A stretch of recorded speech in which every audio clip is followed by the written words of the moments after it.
Hello, everyone, and welcome back to English Flow Talks, where learning English is natural, easy, and fun. I'm Emily. And I'm David.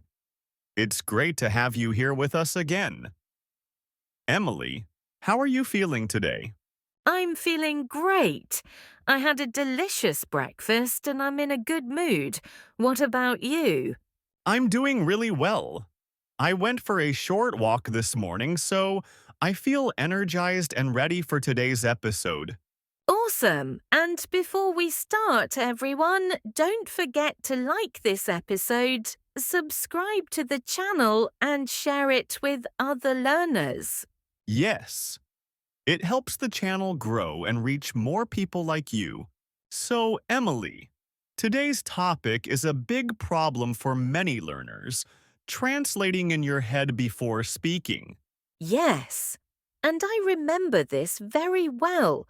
When I started learning Spanish, I did the same thing. I heard a sentence, translated it to English, thought of my answer in English, and then tried to translate it back. That's like a three-step process every time you speak. Exactly. It's slow, stressful, and it makes conversations difficult. And the worst part is that while you're translating, the conversation is already moving forward. Right. You feel like you're always one step behind. Let me tell you a quick story. A friend of mine, Lucas from Brazil, moved to Canada. He studied English for years, but when people talked to him, he froze. I know that feeling. What happened? One day at a cafe, someone asked, "Do you need a bag?" And Lucas just stood there thinking, "Sacola? Bolsa? Preciso responder como? Sim?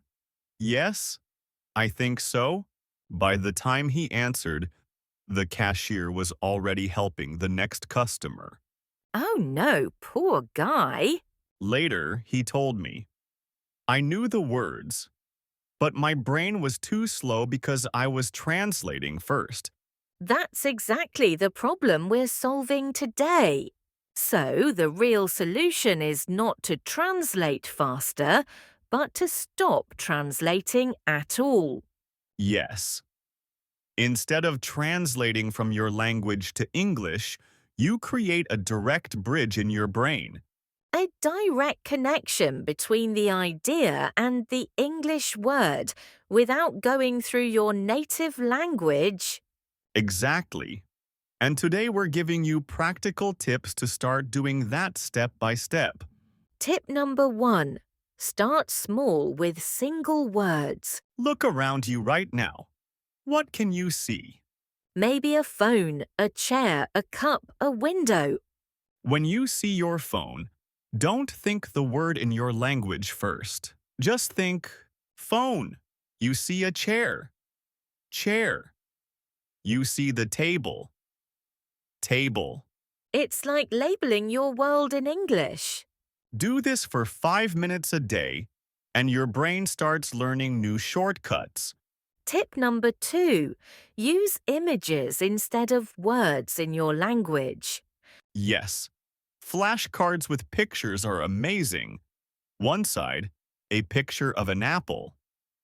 Other side, the word apple. You see the image and think the English word immediately. No translation, just image. English. You can do it with food, animals, clothes, body parts, everything. Even apps like Quizlet or physical cards can help.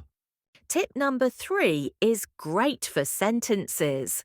Think simple English phrases for feelings and actions.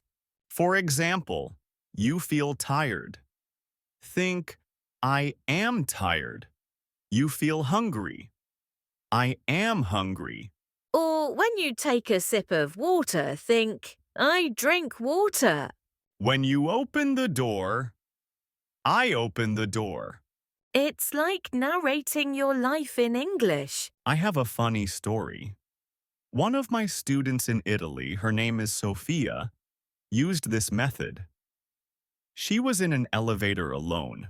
Oh, I like where this is going. She pressed the button and thought to herself, I press the button. Then the elevator moved. I go up. Then she said out loud by accident, I am in the elevator. Did someone hear her? Yes. On the next floor, a man walked in and looked confused. She was so embarrassed, but she remembered the sentence perfectly. That's amazing and memorable. Tip number 4. Expose yourself to easy English. Cartoons, simple podcasts like this one, kids' songs, Why cartoons? because visual context helps. If the character says, look, a dog, and you see the dog, your brain connects the sound and the image. No time to translate, you just understand. Tip number 5 is the most important. Be patient.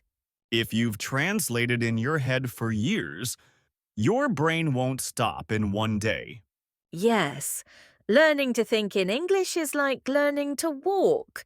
You don't run immediately. You fall, you try again, and it becomes natural with time. Let's review the 5 tips quickly. Start with objects.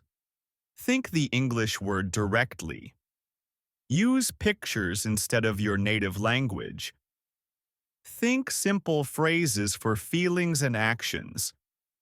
Watch and listen to easy English content.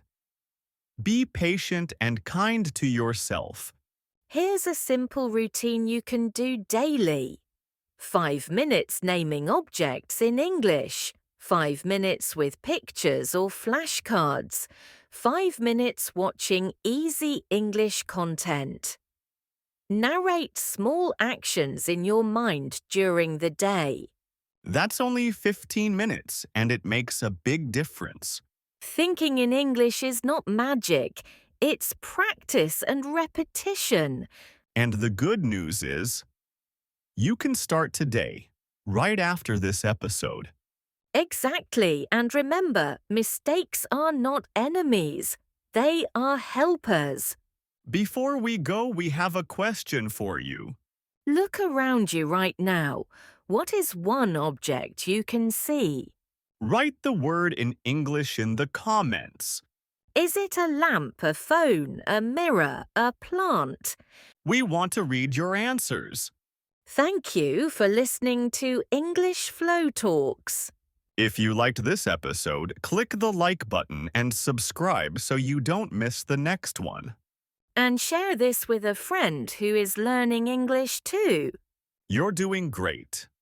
Keep practicing and think in English a little more every day. See you next time. Bye.